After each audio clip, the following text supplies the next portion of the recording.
This is the one dealing with the parks. And please address why a city charter amendment is or is not needed to protect city open spaces.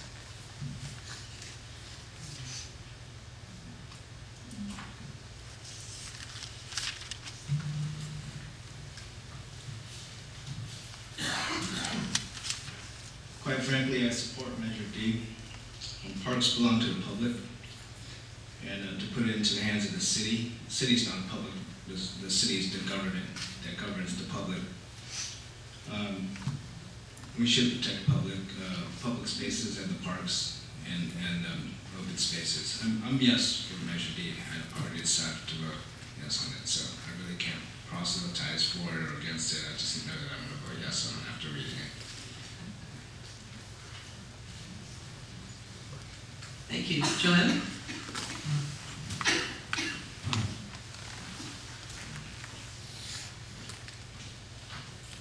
I say yes to Measure D.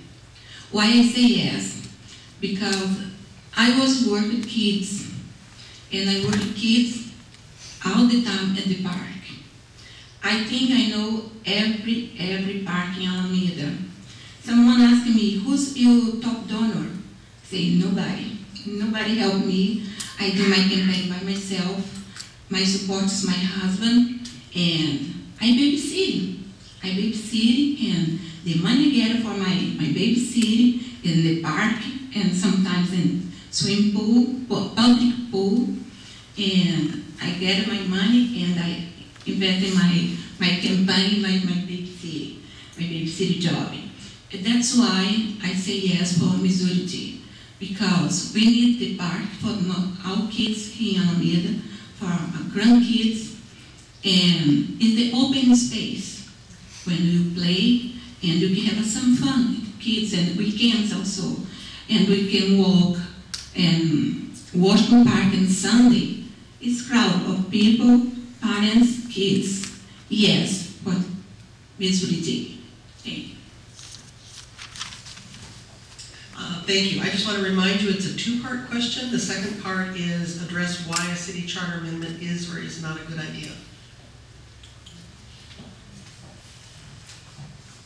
The city charter amendment that adopted section 2212 back in the 80s was an effort by the citizens of Alameda to protect our parks. At that point in time, there was a different land grab at stake, trying to take over part of the golf course and sell it off and make money for the city.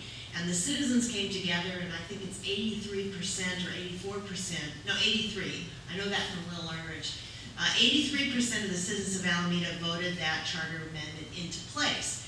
But it had a little exception to it. The exception was that you had to go to a vote of the people for any time you were going to sell or otherwise get rid of a park, except that if you found another piece of property that you could designate as a park with substantially similar amenities, then you could do a trade and you didn't need the approval of the citizens. Well, it was never used for years. It just sat there quietly in our charter. But then about, I'm thinking 5, 6, maybe even 7 years ago, all of a sudden when money started looking tight again in Alameda, somebody on the staff at City Hall came up with a brilliant idea of, well, let's get rid of the Myth Albright course. That little par 3 course isn't doing any good for anybody, and so let's trade it. And who should we trade it to? We should trade it to Ron Cowan, who has a piece of property similarly sized that isn't developed. And behind closed doors, there was a lot of negotiating that went on for years about that. I don't think that loophole should have been left open. I think it's too tempting in a situation where we're in a budget crisis like we are right now to look at a way to get rid of our city parks without the approval of the citizens. And I think that that loophole needs to be closed, and I urge everyone in this room to vote yes on Measure D. Thank you. Jeff?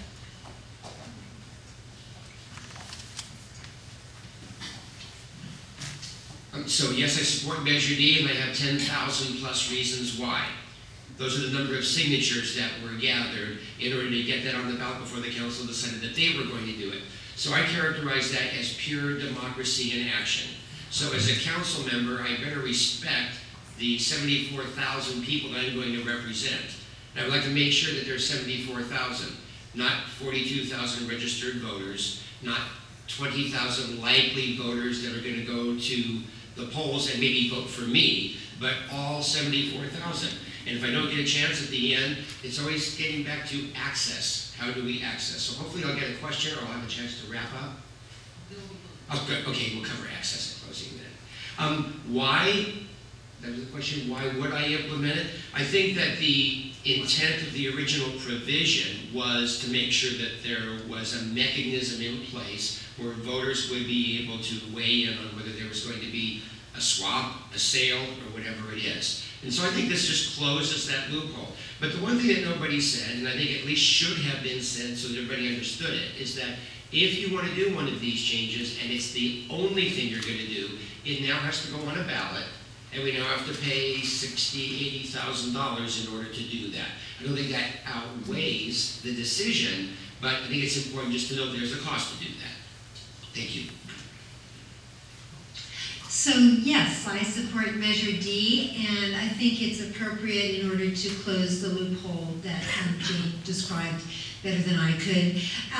And for the simple reason that one of the things that makes this such a great place to live and gives Alameda the sense of place that we have is that we have wonderful parks and recreation opportunities. Growing up here as a teenager and college student, I worked for the Recreation and Parks Department and as a park director and also in the Trails End Day Camp, out of town. But and then before the planning board considered whether or not to recommend to the city council that they approve the land swap of the MIF, my husband and I went out one Sunday late in the afternoon and we just walked that golf course and these big, beautiful trees, and you just realize when open space is gone, it's gone. We don't get it back. And so that's something that we need to protect. I think this is an appropriate way to do it.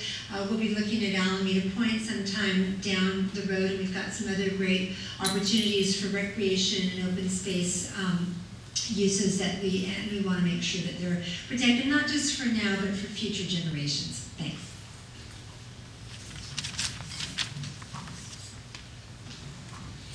Great, thank you. I think the real issue when it comes to Measure D is, why did it take residents, 10,000 residents or so plus, the time and effort and energy to go out and collect the signatures to put this on the ballot? Because you don't have to have grown up in Alameda like I did to know and value parks and open space as much as we do. And I appreciate all the individuals who put the time in to gather the signatures. And I think that underscores the point that I'm making as to why about my message that City Hall seems to be at a disconnect with the public. City Hall, City Council should have took the lead in putting the measure on the ballot. Because by the time the measure was put on the ballot, I think the whole discussion about land swap was basically done with. So the issue was just simply, putting it on the ballot. And to me, I think we all value the importance of parks. And it's natural that if we have one charter rule that says that, under certain conditions you can or cannot sell parks, then it's a natural that also follows, that should cover swapping, not just sales, but swapping. So I'm glad that residents went out and gathered the signatures to put it on the ballot. But really, I think the real issue is, why didn't City Council put it on the ballot? It could have saved money and time, because I think every single one of us value parks. So I think the fact that the City Council didn't put it on the ballot underscores my point that there is a disconnect between City Council, City Hall, and the larger public. Not just about the trees on Park Street, but about this issue in particular.